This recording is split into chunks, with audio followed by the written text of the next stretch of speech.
nous allons manger. Quand nous disons chaque fois, la table est prête, nous voyons les papas, les mamans, les enfants sauter pour venir à la table, n'est-ce pas? Amen. Et maintenant, c'est la table de l'Éternel. C'est la nourriture spirituelle qui va nous aider à grandir spirituellement. Et nous devons être dans la joie pour l'accueillir. Alléluia. Amen. Mais nous arrivons à un temps de fin, le temps de fin. Il y a tous les signes qui confirment ce que la Bible nous a dit. Et en ce moment, nous sommes en train de préparer l'épouse à la rencontre de l'époux. Alléluia. Amen. Et nous devons parler de ça parce que c'est le moment où il faut en parler. Et la Bible dit que mon peuple périt parce qu'il lui manque la connaissance. Et la connaissance est très importante, surtout en ces temps de la fin. Parce qu'il y a beaucoup de distractions. Il y a des faux docteurs. Il y a beaucoup de choses qui se passent pour distraire le peuple de Dieu. Alléluia. Et aujourd'hui, nous allons voir comment nous comporter, comment Dieu va nous parler aujourd'hui. Nous allons prendre nos Bibles et nous allons lire dans Jean 8. Prenons nos Bibles. Jean 8, le verset 1 jusqu'au verset 11. Nous connaissons l'histoire. Je lis au nom de Jésus. Amen. Jésus s'est rendu au mont des Oliviers. Mais dès le matin, il s'est rendu de nouveau dans les temples. Et tout le peuple vint à lui. Il s'assit et les enseignait. Alors les scribes et les pharisiens amènent une femme surprise en adultère. La place au milieu et disent à Jésus, Maître, cette femme a été surprise en flagrant délit d'adultère. Moïse, dans la loi, nous a prescrit de lapider de telles femmes. Toi donc, que dis-tu? Il disait cela pour le mettre à l'épreuve, afin de pouvoir l'accuser. Mais Jésus se baissa et se mit à écrire avec les doigts sur la terre. Comme il persistait à les questionner, il se redressa et leur dit, que celui de vous qui est sans péché lui jette le premier la pierre. De nouveau, il se baissa et se mit à écrire sur la terre. Quand ils attendirent cela, accusés par leur conscience, ils se retirèrent un à un, à commencer par le plus âgé et jusqu'au dernier. Et Jésus resta seul avec la femme qui était là au milieu. Alors Jésus se redressa et lui dit, Femme, où sont tes accusateurs? Personne ne t'a condamné. Elle répondit, Personne, Seigneur. Et Jésus lui dit, Moi non plus, je ne te condamne pas. Va et désormais ne pêche plus. Alléluia. Amen. Bien aimé, dans la Bible nous parle de deux sortes de femmes. Nous voyons, il y a la femme sage qui amène à la vie, et il y a la femme prostituée, dont la Bible l'appelle aussi la courtisane, la femme adultère, la femme étrangère, elle qui conduit à la mort. Et aujourd'hui, nous allons parler de cette femme adultère. Alléluia. Amen. Nous allons parler de cette femme adultère. Bien aimé, chaque fois quand la Bible parle de l'adultère, il s'agit de sens physique et de sens spirituel aussi. Alléluia. Amen. Cette femme qui est venue devant Jésus est l'image de l'Église. L'Église qui est accusée devant Jésus. L'Église qui est jugée de tout le monde. Nous savons tous comment aujourd'hui l'Église est jugée. Alléluia. Amen. Au lieu que l'Église juge le monde, maintenant c'est le contraire. C'est le monde qui juge l'Église. Et cette femme est jugée maintenant. L'Église est jugée. Il y a des pasteurs, surtout les pasteurs, ils sont traités de tous les noms. on donne les noms. Il y a toutes les mauvaises choses. Les choses qui devaient se passer normalement à l'extérieur, mais ces choses se passent à l'église. Et voilà, ça donne l'accès au monde de nous juger. Voilà maintenant les pharisiens qui amènent cette femme. Jésus avait l'habitude de venir au temple pour enseigner. Et subitement, les pharisiens amènent cette femme devant Jésus, qui était surpris en adultère. Et ce n'était pas prévu, ce n'était pas l'ordre du jour. Mais eux, ils ont préparé cela. Comme l'ennemi prépare l'accusation pour toi. L'accusation contre nous, l'ennemi prépare. L'église est accusée, bien-aimée. Et voilà, cette femme est venue devant Jésus. L'accusateur est venu devant Jésus pour accuser cette femme. Et dans l'adultère, il y a toujours deux personnes. Parce que eux-mêmes, les gens, ils disent, dans le verset 5, ils disent, Moïse, dans la loi, nous a prescrit de lapider de telles femmes. Toi donc, que dis-tu? Dans Exode, dans Lévitique 20, 10, quelqu'un peut lire ça? Lévitique 20, verset 10. Lévitique chapitre 20, le verset 10 nous dit, je vais lire au nom de Jésus. Amen. Si un homme commet l'adultère avec une femme mariée, s'il commet l'adultère avec la femme de son prochain, l'homme et la femme d'adultère seront punis de mort. Amen. Amen. L'homme et la femme en adultère seront punis de mort. Mais ici, nous voyons seulement la femme. Cette femme est l'Église. Bien aimé, dans l'Ancien Testament, l'idolâtrie d'Israël était considérée comme l'adultère contre Dieu. Voire même Dieu a demandé à Osée d'épouser une femme prostituée pour symboliser l'adultère du peuple d'Israël. Alléluia. Amen. Parce que cela était symbolisé. Dieu voulait faire voir à Israël comment il faisait souffrir le cœur de Dieu en allant se prostituer vers les autres dieux, en adorant les autres dieux. Pour même Salomon, il a adoré les dieux de ses coépouses, de ses épouses, de ses concubines. Et la situation ne plaisait pas à Dieu. Dieu pleurait. Et voilà, il a même demandé à Osée d'épouser une femme adultère pour symboliser cela, pour symboliser l'adultère du peuple de Dieu. Mais aujourd'hui, c'est l'Église maintenant qui est accusée de prostitution. Alléluia. C'est l'Église maintenant qui est accusée. Tu peux te dire que c'est quoi la prostitution? Mais comment moi je ne me prostitue pas? Non, je viens de dire. Ce n'est pas seulement physique, mais aussi spirituel. Bien aimé, Satan change seulement des tactiques. Alléluia. Satan change seulement des tactiques, il change seulement des méthodes.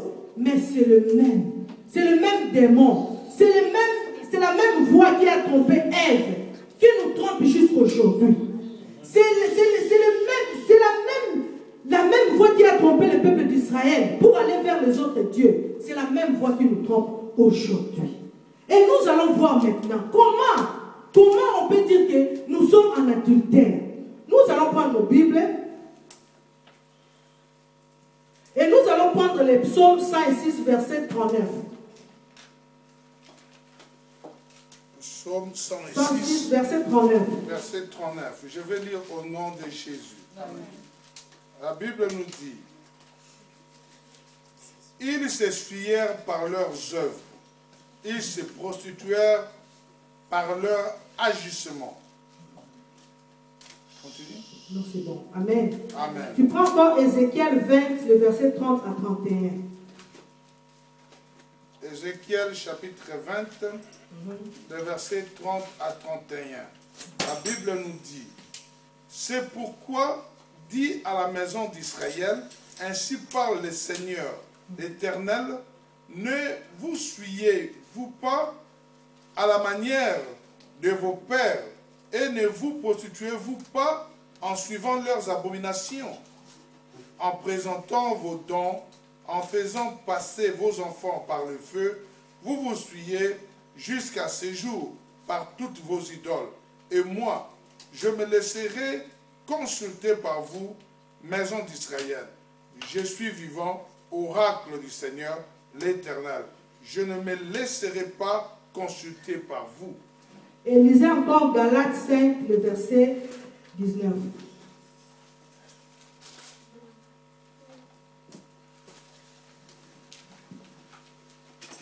Galates, chapitre 5, le verset 19.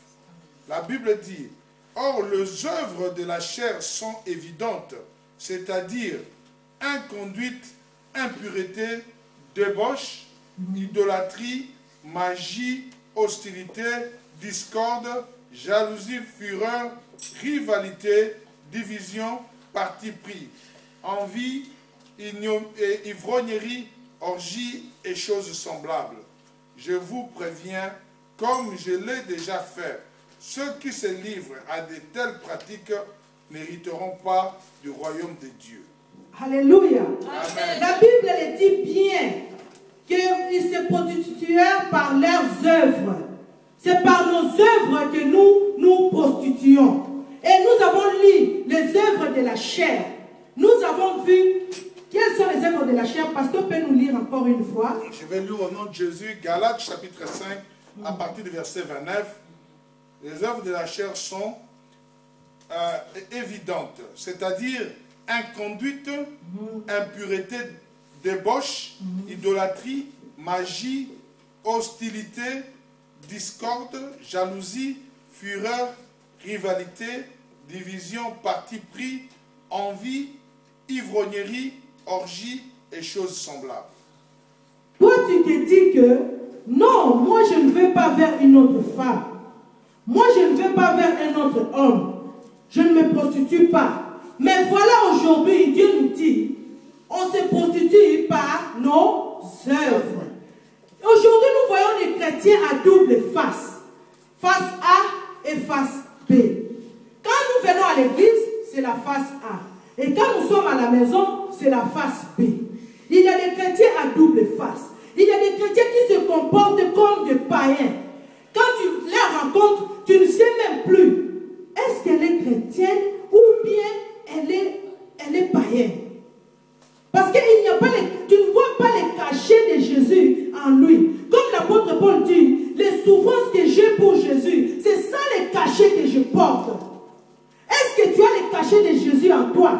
Parce que tu passes ton temps à critiquer. Tu passes ton temps à voler. Tu passes ton temps à faire des choses ignobles. Tu passes ton temps à faire des choses et tu dis, Dieu va comprendre. Qu'est-ce que tu veux que Dieu comprenne? Alléluia. Amen. Tu crois que ce sont des petites choses. Mais bien aimé, je vais te dire que ce ne sont pas des petites choses. Parce que Dieu considère ses œuvres comme l'adultère. Alléluia. Amen. Et c'est grave. C'est grave l'adultère aux yeux de Dieu. C'est très très grave. Et aujourd'hui, les chrétiens sont accusés. Même les serviteurs de Dieu sont accusés. Bien aimé, Dieu n'accepte pas ces doubles faces. Nous ne devons pas avoir ces doubles faces. Nous devons avoir une face. Nous devons avoir les cachets de Jésus-Christ en nous. En ce temps dernier, l'idolâtrie est vraiment a envahi le monde maintenant. En ce temps de la fin, il y a l'apostasie. C'est ça qu'on appelle l'apostasie. C'est l'adultère spirituel. Les gens se tournent vers des choses mondaines. Il y a le modernisme. Il y a tout. Et les gens se prostituent en suivant des choses vaines. Et tu crois que si tu suis les choses du monde et tu suis Dieu en même temps, non, bien aimé, tu ne peux pas suivre deux chemins à la fois. Notre Dieu est un Dieu jaloux. Comme nous disons, Dieu n'a pas changé. Tu n'as pas changé. Tu es le même. Hier, aujourd'hui et éternellement. Oui, il est le même. Hier, aujourd'hui et éternellement. En toutes choses. Alléluia. Amen. Ne crois pas que Dieu ne change pas. Parce qu'il te guérit. Parce qu'il guérissait. Et il n'a pas changé, c'est le Dieu d'Abraham, le Dieu d'Isaac, le Dieu de Jacob. Mais n'oublie pas, pour que le Dieu soit appelé le Dieu d'Abraham, pour que Dieu soit appelé le Dieu d'Isaac, c'est parce que nos patriarches ont obéi. Amen. Nos patriarches ont marché selon Dieu.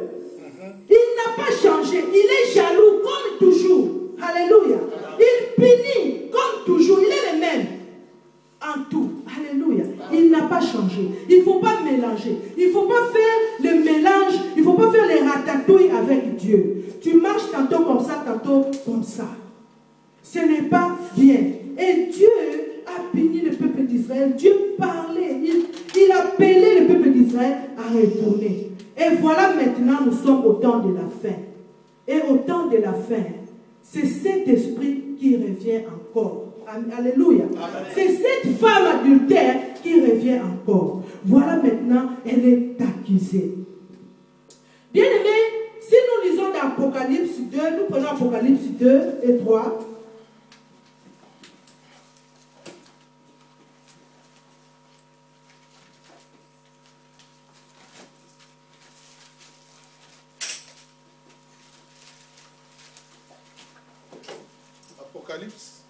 Apocalypse 2. Apocalypse chapitre 2. Nous n'allons pas vraiment tout lire, mais c'est la lettre aux 7 églises. Amen. Amen. Dans l'Apocalypse 2, ça commence avec toutes les églises qui sont citées ici, les 7 églises. Jésus s'adresse aux 7 églises. Et nous allons continuer, attendez, dans l'Apocalypse 3.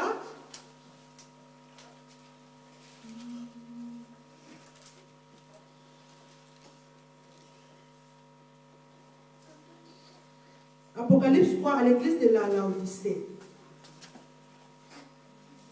Amen. Amen. Bien aimé, ici, la Bible nous montre que Jésus s'adresse aux 7 églises. Bien aimé, je dis toujours les chiffres 7. Oui, les chiffres 7, ça veut dire la perfection. Et les 7 églises, ça veut dire le corps du Christ. Jésus est la tête. Et les 7 églises, ça veut dire seulement la totalité du corps du Christ. Et ici, à la maison, tu peux lire. Jésus s'adresse aux 7 églises. Et ça veut dire que chaque partie de l'église, il y a un comportement. Je crois que c'est seulement l'église de la Philadelphie qui a été vraiment bien jugée. Mais toutes les églises, il y avait toujours une faille. Alléluia. Il y a toujours une faille. Mais la plus mauvaise de toutes les églises, la mal à point, c'est l'église de la Laodicée dans le verset 14. Alléluia. Amen. Nous allons lire cela. Écrit à l'ange de l'église de Laodicée. Voici ce que dit l'Amen. Le témoin fidèle et véritable, l'auteur de la création de Dieu. Je connais tes œuvres. Tu n'es ni froid, ni bruyant. Si seulement tu étais froid ou bruyant, ainsi parce que tu es tiède et que tu n'es ni froid ni bruyant, je vais te vomir de ma bouche. Parce que tu dis, je suis riche, je me suis enrichi et je n'ai besoin de rien. Et parce que tu ne sais pas que tu es malheureux, misérable, pauvre, aveugle et nu. Je te conseille d'acheter chez moi de l'or éprouvé par le feu, afin que tu deviennes riche, et de vêtements blancs, afin que tu sois vêtu et que la honte de ta nudité ne paraisse pas. Et un collier pour oindre tes yeux, afin que tu voies. Amen. Amen. L'église de la Laodicée, c'est ça l'église qui était mal à point. C'est l'église qui préoccupait Jésus. Et la Bible nous confirme encore dans Colossiens 4, verset 13.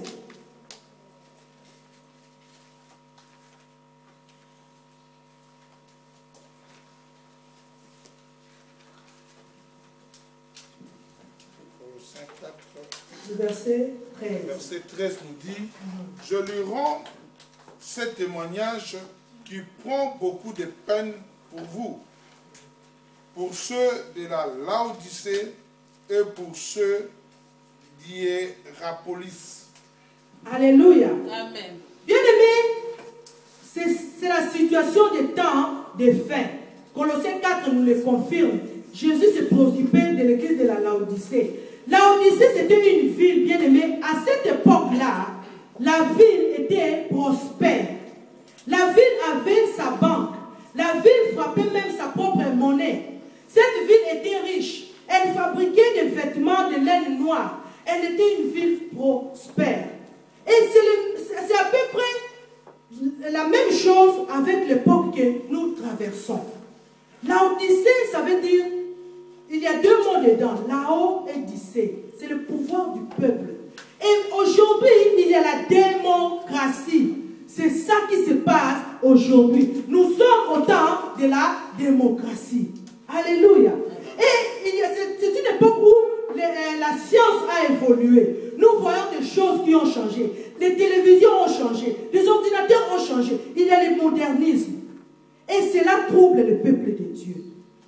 Le peuple de Dieu voit la richesse. Le peuple de Dieu voit l'Internet. Voit toutes ces choses.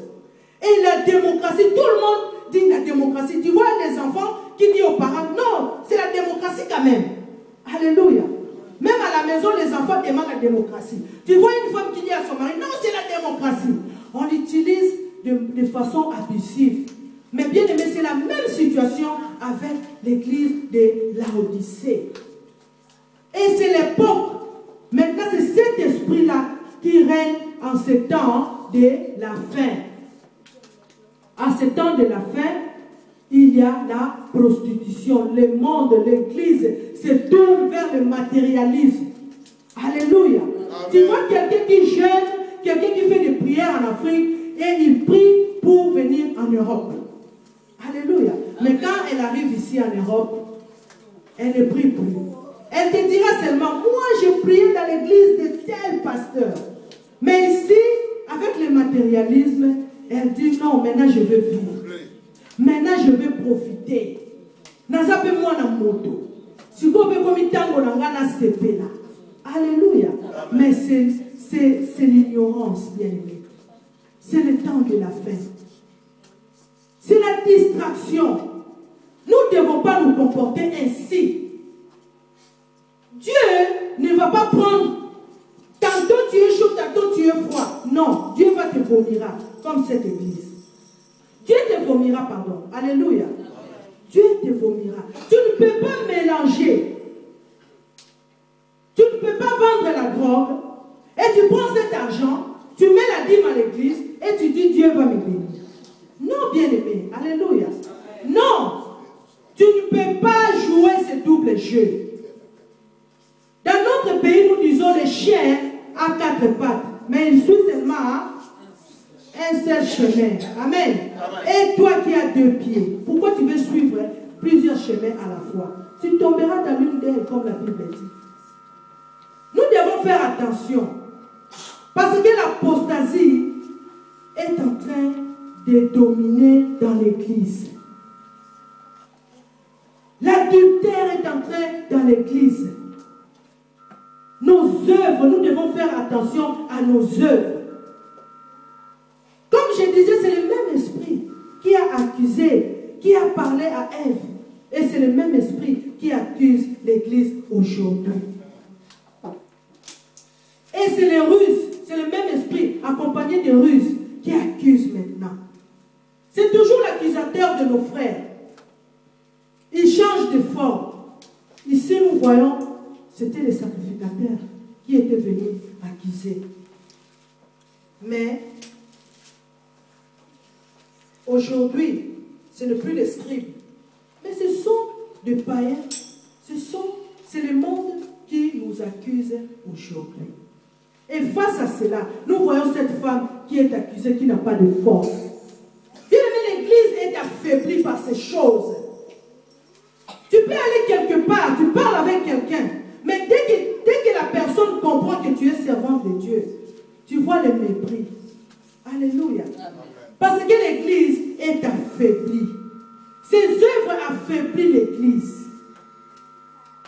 Bien aimé, en ce temps de la fin, il y a de faux docteurs, il y a de faux serviteurs de Dieu. La Bible dit, la moitié moisson était déjà pleine. Tellement qu'il y a des faux docteurs, il y a des faux pasteurs, il y a beaucoup qui viennent embrouiller, des faux frères qui viennent embrouiller. Mais nous devons faire attention, l'apôtre Paul dit, nous ne devons pas laisser la place à ces faux frères qui veulent rendre notre travail à néant. Nos sacrifices, ils veulent les rendre à néant. C'est à cause de ces faux frères que partout où nous allons, personne ne veut nous écouter. Quand tu ouvres seulement ta bouche, les gens disent, ah, vous les hommes de Dieu, ah, regardez ce que vous faites, ah, regarde ce qui s'est passé dans cette église, regarde ça, regarde ça, regarde ça, les pasteurs qui ont grossé, regarde ça, le monde nous montre. Le monde nous montre les doigts, le monde nous accuse, et cela affaiblit. Alléluia. Mais je viens te dire que Jésus veut restaurer cette église. Amen. Jésus veut nous redonner cette force. Amen. Nous n'allons pas laisser la place aux voleurs. Alléluia. Amen. Parce que c'est le temps de la fin, c'est le temps de préparer l'épouse. Et l'épouse doit être préparée. Nous devons être bien enseignés pour comprendre les tactiques du diable. Les maîtres de la loi, ils sont venus avec la ruse. Mais ils ont essayé de tendre le piège à Jésus, à lui montrer les lois de Moïse. Parce que si Jésus tombait, bien aimé, ils allaient dire, ah, tu vois, il est tombé. Moïse nous dit ceci, et Jésus nous dit cela. Mais Jésus lui-même, il a dit, je ne suis pas venu pour enlever, mais je suis venu pour accomplir la loi. Il n'est pas venu pour abolir, mais il est venu pour accomplir la loi. Et voilà les scribes qui voulaient tendre un piège à Jésus.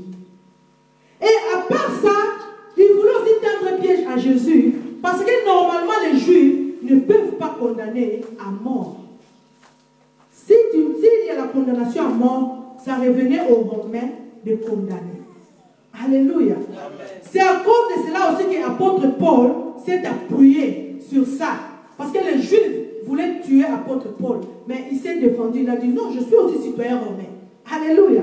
Parce qu'il savait que les Juifs n'ont pas le droit de condamner quelqu'un à mort. Et voilà ces scribes qui viennent devant Jésus. Ils tendent un piège. S'ils ne tombent pas dans la loi de Moïse, ils peuvent tomber maintenant chez les Romains. Mais je ne savais pas. Alléluia. Ces scribes avaient l'habitude de tuer ces femmes. Ces scribes avaient l'habitude de lapider ces femmes. Mais bien aimés, cette fois-ci, ils ont tombé mal. Ils n'ont pas amené l'époux. Parce que dans la loi de Moïse, c'est bien écrit dans Lévitique 20:10. Avec l'époux. Amen. Amen. Parce qu'on ne se prostitue pas seul. C'est toujours avec quelqu'un. Alléluia. Amen. Mais maintenant, ils vont accuser cette femme chez l'époux, qui est le meilleur par excellence. Ils ont amené cette femme. Ils ne savaient pas, parce que s'ils savaient, ils allaient amener cette femme chez les Romains eux-mêmes. Alléluia. Amen. Mais ils ont amené cette femme chez Jésus. Alléluia. Amen. Et voilà, Jésus n'est pas tombé dans leur piège. Jésus n'est pas tombé dans leur piège. Parce qu'ils se sont tombés. Ils se sont trompés parce qu'ils croyaient que Jésus allait condamner cette femme. Mais Jésus ne te condamne pas. Amen. Il n'y a aucune condamnation pour ceux qui sont en Jésus-Christ. Alléluia. Amen. Alléluia. Si tu es en Jésus-Christ, il n'y a plus la condamnation. Voire même l'interdiction de l'arbre de vie est annulée pour les fidèles de Jésus-Christ. Cet arbre de vie, nous la mangeons. Cet arbre de vie vit avec nous. Alléluia. Nous avons accès à cet arbre de vie. Cette interdiction ne compte plus pour nous. Alléluia. Et cette femme avait la tête courbée.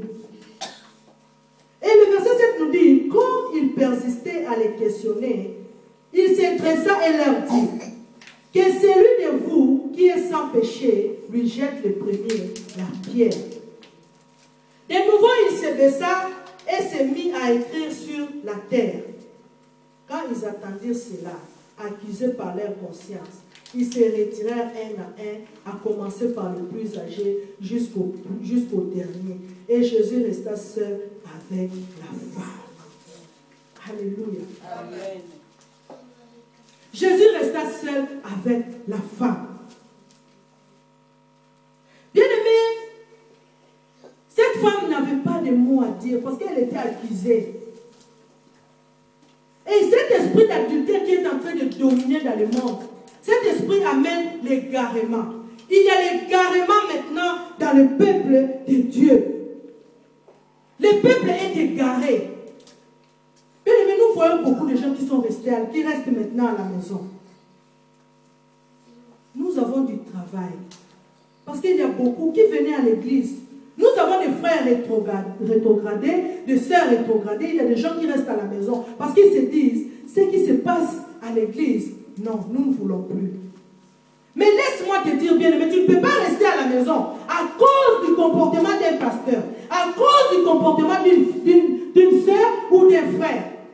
Le salut est personnel. Le salut est personnel. Tu dois tenir à ton salut. Tu dois te forcer pour être sauvé. Tu ne peux pas suivre parce que les autres ont fait cela et tu restes à la maison.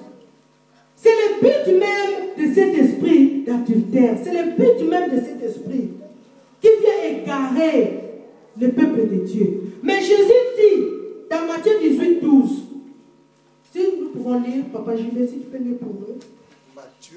Matthieu 18, 12.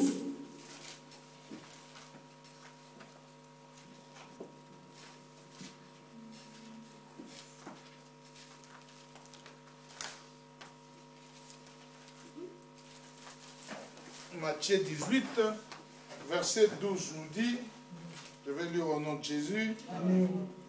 Qu'en pensez-vous si un homme a 100 brebis et que l'une d'elles s'égare, ne laisse-t-il pas les 99 autres sur les montagnes pour aller chercher celle qui s'est égarée?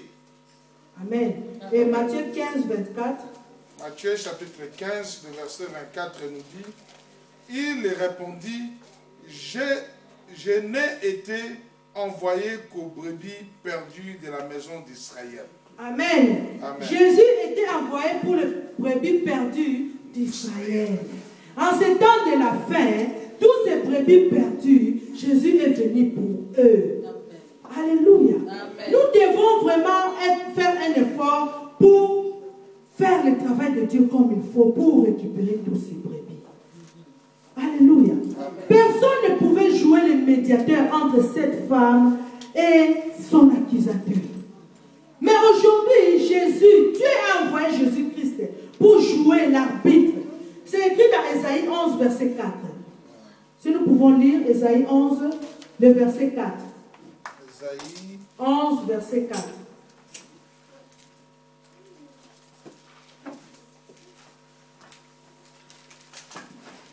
Ésaïe chapitre 11, le verset 4 nous dit, je vais lire au nom de Jésus, amen. Mais il jugera le pauvre avec justice, avec droiture, il sera l'arbitre de malheureux de la terre. Il frappera la terre du sceptre de sa parole et du souffle de ses lèvres, il fera mourir le méchant. Alléluia. C'est Jésus qui joue l'arbitre de cette femme. C'est Jésus qui joue l'avocat de cette femme. Et cette femme, c'est l'Église. Bien aimé, nous avons notre avocat. Nous avons notre arbitre. C'est Jésus qui est au milieu. C'est Jésus qui te défend. À la croix, Jésus a tout pris. Il a tout accompli pour toi. Alléluia. Amen. Et personne ne te condamne. Personne ne te condamne. L'acte qui nous accusait, Jésus l'a effacé. Alléluia. Amen. Il a effacé l'acte qui te condamnait. Il a livré en spectacle les pouvoirs, les principautés. Il a supprimé cet acte en le clouant sur la croix. Jésus a pris ta place. Jésus demande à cette femme. Alléluia. Amen. Jésus demande à cette femme qui te condamne. Alléluia. Amen. Il n'y a personne qui te condamne tant que tu es en Jésus-Christ. Parce que Jésus a tout accompli pour toi. Les diables peuvent nous accuser. Comme ces scribes, ils ont amené cette femme avec toute assurance. Croyant que cette femme serait accusée. Mais nous voyons que cette femme n'est pas accusée. Bien aimé, la parole de Dieu n'est pas là pour te condamner. Dieu est là pour t'enseigner. Elle est là pour te montrer le chemin à suivre. Jésus ne te condamne pas. Alléluia. Amen. Jésus ne te condamne pas. Jésus demande à cette femme. La Bible dit dans le verset 9, quand ils entendirent cela, accusés par leur conscience, ils se retirèrent un à un, à commencer par le plus âgé et jusqu'au dernier. Et Jésus resta seul avec la femme qui était là au milieu. Alors Jésus se redressa et lui dit, femme, où sont tes accusateurs? Personne ne t'a condamné. Et voilà l'église qui répond, la femme qui répond. Personne, Seigneur. Et Jésus lui dit, moi non plus je ne te condamne pas, et désormais ne pêche plus. La femme dit, personne. Amen. Amen. Personne ne te condamne. Sois tranquille dans ta conscience. Mais avec tes œuvres, bien aimé, la grâce, beaucoup confondent la grâce. La grâce n'est pas que tout est permis. Non. La grâce est une force que Jésus nous donne et qui nous empêche de pécher. Alléluia. Amen. Jésus donne une seconde chance. Toi qui vends de la drogue, toi qui voles, toi qui fais toutes ces choses, toutes ces œuvres que la Bible a citées dans Galates 5. Bien-aimé, Jésus ne te condamne pas. Mais Jésus te donne une seconde chance. Bien-aimé, il est le secours, il est notre secours. C'est lui le refuge des gens qui sont condamnés. Tu te dis ce que j'ai fait. Je ne sais pas si je serai pardonné. Oui, je vais te rassurer aujourd'hui que Jésus ne te condamne pas comme cette femme. Mais Jésus condamne le péché. Alléluia. Amen. Jésus dit, va, mais ne pêche plus. Nous devons faire attention. Il arrive, il revient bientôt. Et il dit bien à l'église de Laodicée, ce qui représente aussi l'esprit qui règne aujourd'hui, que si tu es ni froid, ni chaud, ni bruyant, je te vomirai. Est-ce que tu aimerais que Dieu puisse te vomir? Qui aimerait que Dieu puisse le vomir? Personne. Personne. Alléluia. Amen. Nous devons changer. Nous devons avoir une face. Ce n'est pas qu'à la maison tu es comme ça et à l'église tu es comme ça, dehors tu es une autre personne. Non. Le temps est proche. Tous les signes qui sont dans la Bible s'accomplissent. Amen. Amen. Tous les signes qui sont dans la Bible commencent à s'accomplir un à un. Même ce qui se passe à Syrie maintenant, c'est dans la Bible. Amen. Amen. Mais l'Église est distraite. L'Église est au moment où, à ce moment même, l'Église est comme cette femme sans force. Amen. Amen. Accusée, abattue, sans force.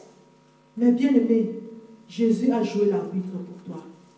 Jésus veut te dire, va, mais ne pêche pas. Ne pêche plus. Jésus te donne une seconde chance. Alléluia. Nous avons accepté Jésus dans notre cœur, dans notre vie. Bien aimé, la grâce de la croix de Jésus, c'est une force qui peut te rendre une nouvelle créature. Tu peux naître de nouveau. Amen. Amen. Tu peux changer. Tu ne peux pas dire que tu peux rester comme on te connaît.